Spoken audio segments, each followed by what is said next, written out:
Loyalty is an illusion until it's tested, and most people never test it. They assume it. They believe kind words, shared laughter, and time spent are enough to prove someone's allegiance. But Machiavelli would have laughed at that. He knew better. In his world and in yours, loyalty is not spoken, it's exposed. And the only way to know who's real is to test them without warning, quietly, strategically, brutally, if necessary. Because the truth is, most of the people around you are not loyal to you.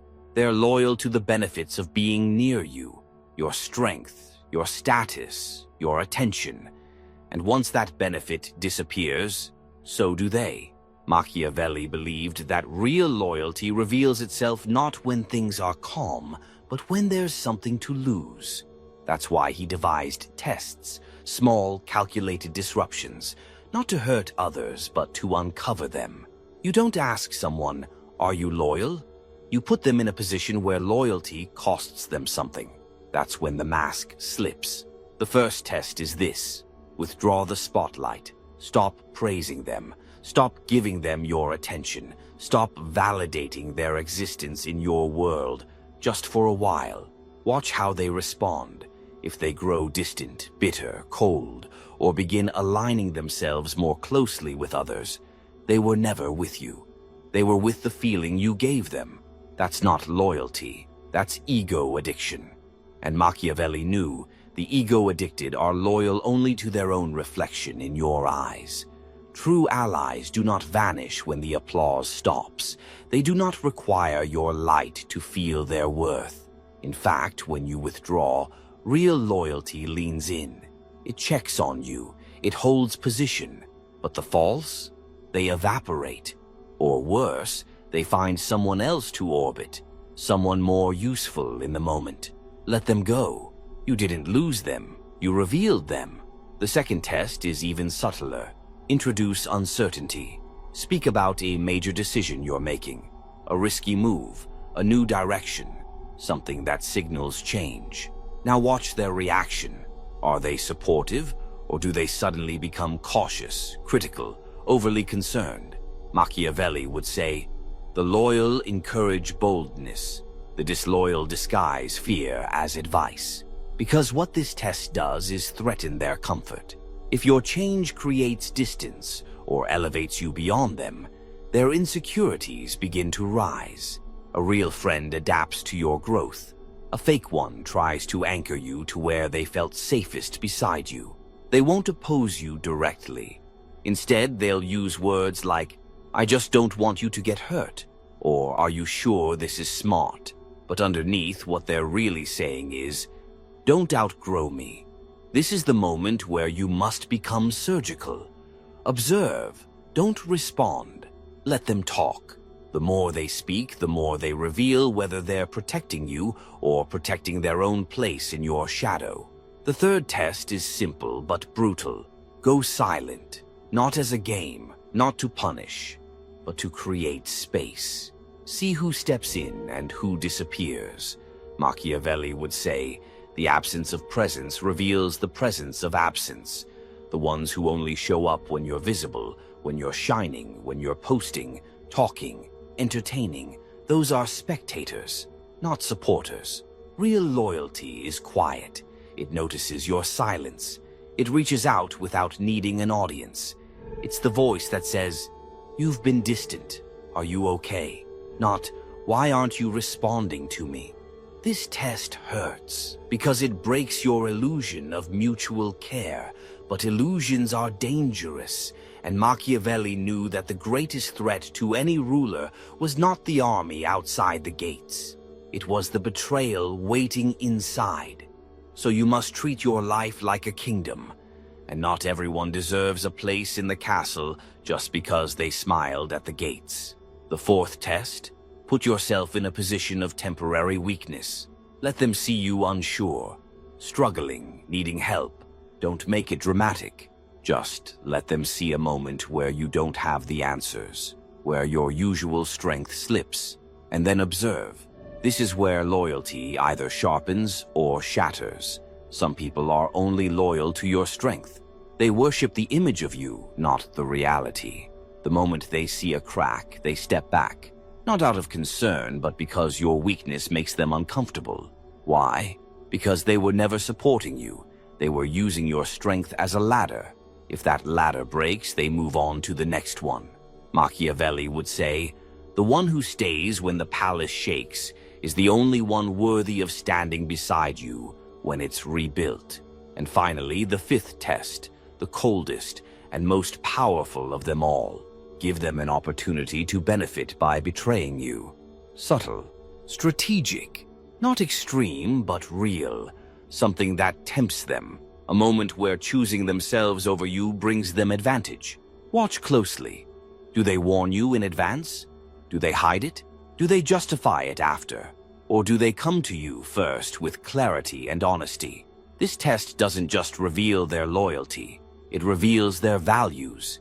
And values, unlike words, don't lie. The reality is, most people will fail one of these tests. Because most people aren't built for real loyalty. They're built for transaction, for convenience, for appearance. But Machiavelli didn't care about appearances. He cared about outcomes. And the outcome of these tests? Clarity. You'll lose people. But what you gain is silence, peace, loyalty that has been proven through fire, not declared in comfort. You don't need an army. You don't need dozens of friends. You need 3, 2, even 1. The kind who stays when there's no reward, who believes when there's no evidence, who protects you even when you're not in the room. But you'll never know who that is until you test.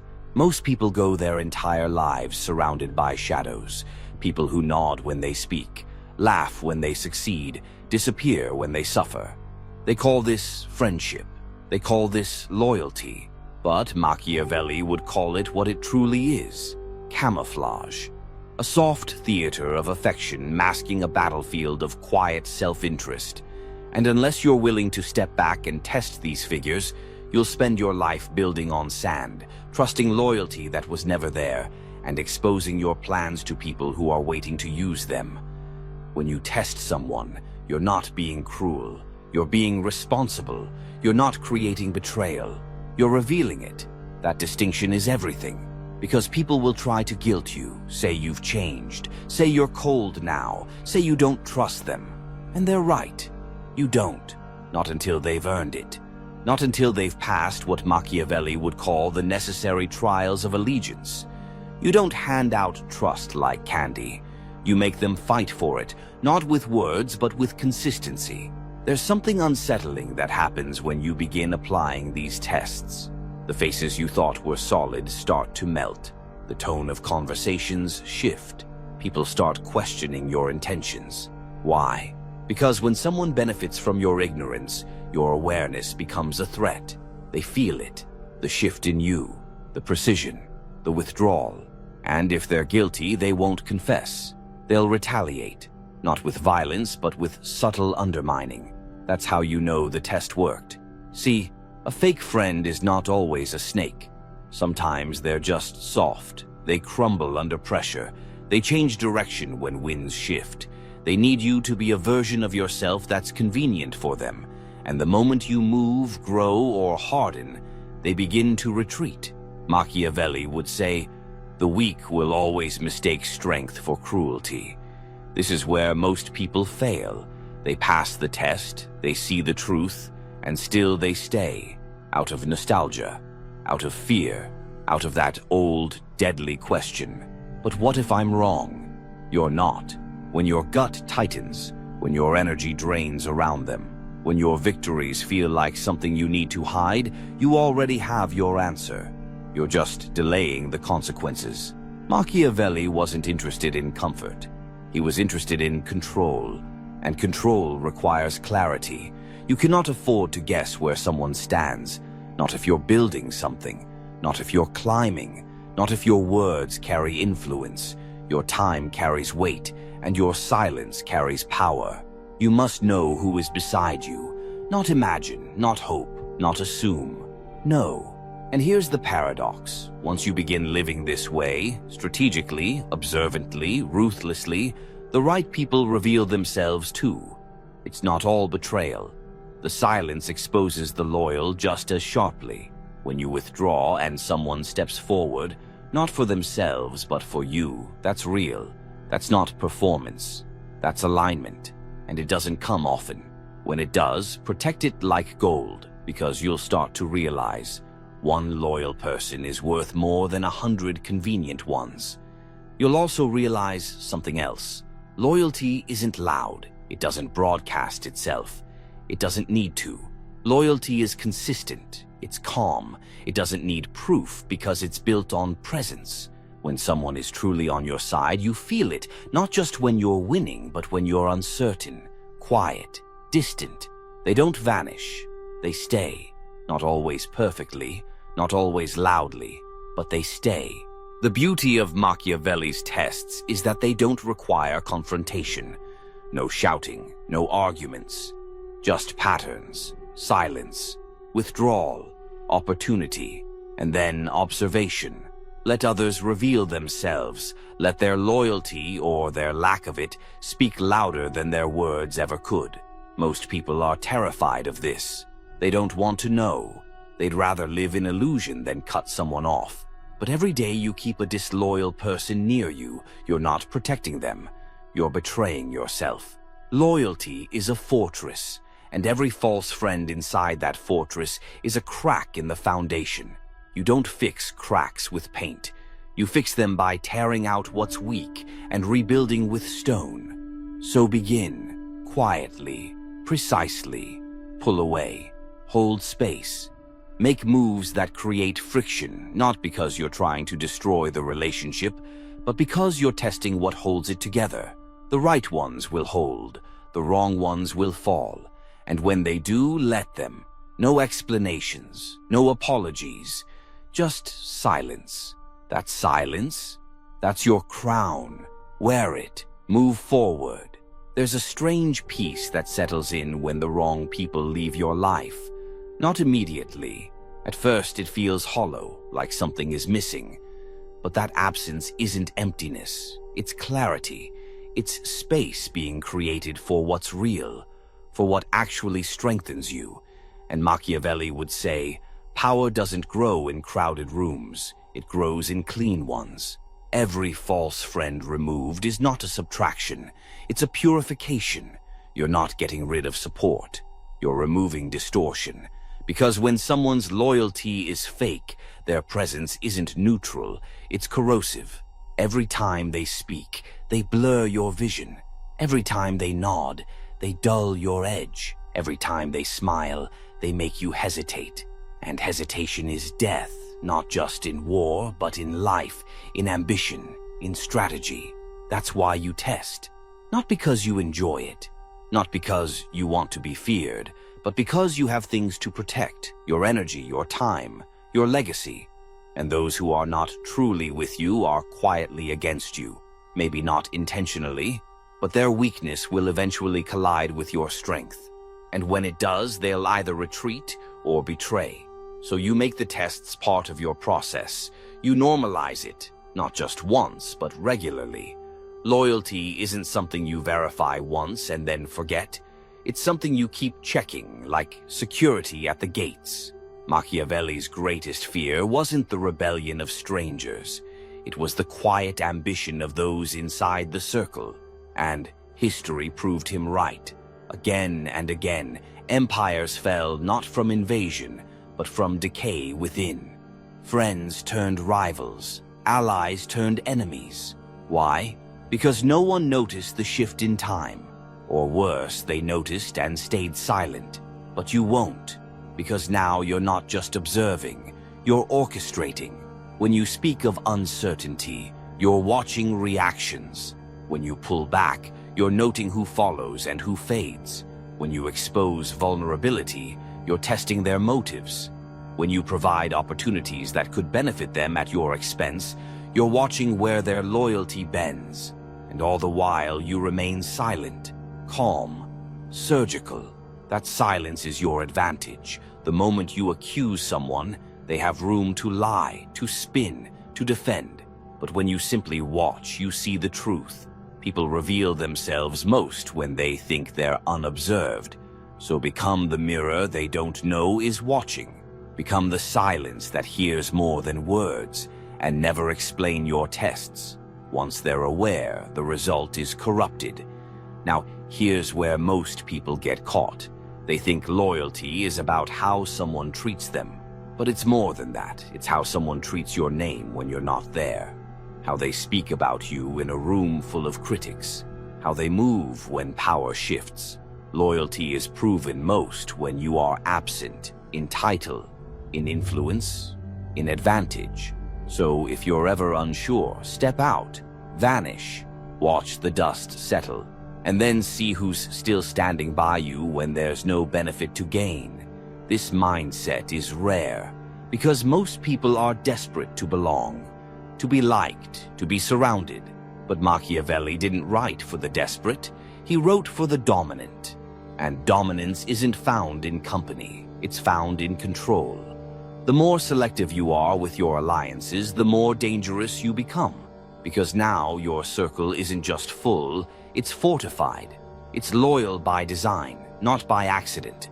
You start to notice the difference instantly. Real loyalty moves differently. It doesn't need attention. It doesn't need to be fed constantly. It operates in the background. It guards you in silence. It doesn't crumble when things go dark. It strengthens. And when you speak of pain, it doesn't get awkward or distant. It leans in. That kind of loyalty is rare, but it's worth everything. Because when you find even one person like that, someone who would defend you without needing a prompt, someone who would step in before you even ask, you realize something deeply powerful. You don't need to be surrounded to feel supported. You just need one who is real. And here's the final beauty of the loyalty test. Once you start running it on others, you begin running it on yourself. You start asking, am I loyal in silence? Do I protect those who trust me? Or do I disappear when it's inconvenient? That question cuts deep. Because true power isn't just about commanding loyalty. It's about embodying it. Being the person others can trust, even when they're not watching. That's how you build empires that last. The test of loyalty doesn't end with exposing others. It becomes a mirror. When you've seen betrayal up close, when you've felt the silence of those who vanished, when you've watched trust decay under the weight of convenience, you begin to sharpen your own edge. Not just toward others, but toward yourself. Machiavelli believed that a ruler must be both feared and respected. But more than anything, he must be trusted by the few who matter. And that kind of trust comes from consistency, from discipline, from never flinching in the face of disloyalty, even in yourself. Because if you demand loyalty, you must also offer it. Not freely, but fiercely. Not to many, but to the few who earn it. You must protect their name in silence. You must guard their secrets like weapons. You must stand with them not just when it's easy, but especially when it costs you something. That is the final transformation Machiavelli hinted at, from ruler of others to ruler of self. But let's be clear, offering loyalty does not mean tolerating weakness. It does not mean defending someone who has failed your tests. It means that when you do find the rare ally, the one who passes every move you make, the spotlight withdrawal, the uncertainty test, the silence, the exposure of vulnerability, the temptation of betrayal, that person becomes a part of your core, not your circle, your core. And that core is sacred. Once you have that, everything changes. Your focus tightens, your execution sharpens. You stop explaining yourself, you stop watching your back, because now you have eyes behind you.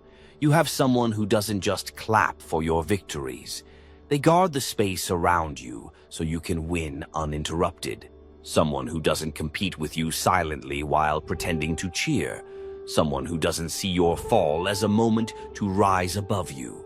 Most people will never experience this, because most people are terrified to test the people around them. They're afraid of being alone. They're afraid of what they'll find. But that fear is what keeps them weak, surrounded but unsupported, cheered for but not protected, liked but never respected. And Machiavelli would remind you, respect always outweighs affection in the game of power. So when you begin cutting, isolating, refining, you're not becoming cold, you're becoming exact. Precision is not cruelty, it is survival. And those who can't understand that were never built to rule. They were built to follow, to depend, to cling. That's not who you are. You are here to lead, to dominate, to see the battlefield before the enemy even steps forward. And you do that by testing every potential threat before it strikes. Not just the loud ones, the quiet ones, the ones who smile a little too much, the ones who agree a little too easily, the ones who are always around but never show depth. Test them, watch them, and when they fail, don't explain, don't fix, just cut. There's a strange power in knowing that the few who remain have been forged by fire, not picked at random, not carried out of sentiment, but chosen because they passed, because they stood when others folded, because they earned their place, not with words, but with proof. And those people, those rare, silent, sharp individuals, they are your real strength. They don't need attention. They don't need praise. They just need access. And once you give it, they use it to fortify you, not to weaken you. That's what makes them dangerous. And that's what makes them invaluable. So you move differently now. You speak less. You watch more. Every conversation becomes data. Every silence becomes a test. Every reaction becomes a signal. And every betrayal becomes a cut you make once, clean, without hesitation. There's no ceremony, no emotional exit, just space, absence, detachment. Because the ones who failed the test were never meant to stay, and the ones who pass, they never leave. The more precise you become, the quieter your world gets. Not empty, clean, not lonely, fortified. You stop mistaking noise for loyalty. You stop confusing presence with support. You begin to crave stillness, because in that stillness, there is no performance. No need to wear armor in your own home. No need to translate every sentence. The people who remain already speak your language, not your words, but your values. Machiavelli knew that power invites deception, that those who orbit influence will always wear masks. And so the wise ruler must never grow soft, not in judgment, not in memory, not in the boundaries he draws. You can forgive if it serves your position, but you do not forget. Because forgetting is how betrayal returns in a different form, wearing a cleaner face. Some betrayals are dramatic, obvious, but most are quiet, slow. A missed word here, a hesitated defense there, a door closed when it should have stayed open. The betrayal doesn't scream, it whispers. And unless you're listening, truly listening, you'll miss it. That's why the loyalty test isn't a one-time filter. It's a lifestyle. You stop trusting momentum. You trust behavior. You stop being impressed by admiration. You look for endurance. You stop asking what someone says they feel about you and start watching what they do when you're not useful to them. Because real loyalty isn't proven when you're strong. It's revealed when you're vulnerable, when you have nothing to offer, when your image is shaken, your direction unclear, your path unstable. That's when the masks come off. That's when opportunists vanish. That's when real ones reveal themselves, not with grand gestures, but by staying.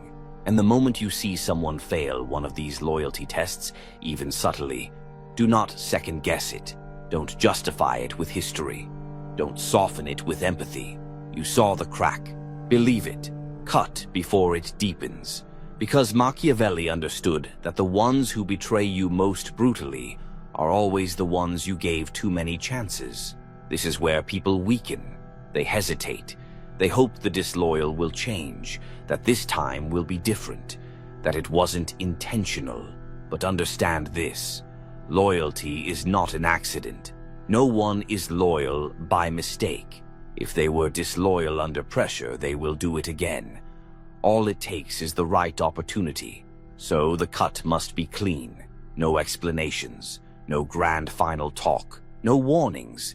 If someone fails the test, they have already left you in spirit. You're just making it official. Power is silent. Precision is silent. The only noise you should ever allow in these moments is the echo of a door closing. And once they're gone, you don't mourn. You reorganize. You recalibrate. And you move forward, lighter, sharper, cleaner. Because this isn't about paranoia. This is about sovereignty, about building an empire, even if it's just your mind, your business, your inner world, that cannot be shaken by weak ties or false support. Every time you run the test and someone fails, you gain something more valuable than the illusion they offered. Certainty. Certainty that you are surrounded by those who passed the fire. Certainty that your silence has power. Certainty that your path is no longer crowded by the unnecessary. That certainty becomes your advantage, your edge. Because while others waste time questioning motives, doubting intentions, managing drama, you move, you act, you execute, surrounded only by the proven. Machiavelli never said trust no one. He said trust wisely, selectively, strategically. Trust what's been tested not once but over time, and when that trust holds, reward it, not with praise but with access, with loyalty returned. Because while betrayal is common, true allegiance is rare, and when found it must be honored like a weapon forged in your defense. Once you've tested everyone around you and the dust has settled, what remains isn't just a tighter circle, it's a throne. A psychological position from which you can operate with absolute clarity. There are no more questions, no more guessing. You know who's real, you know who failed, and most importantly, you know why.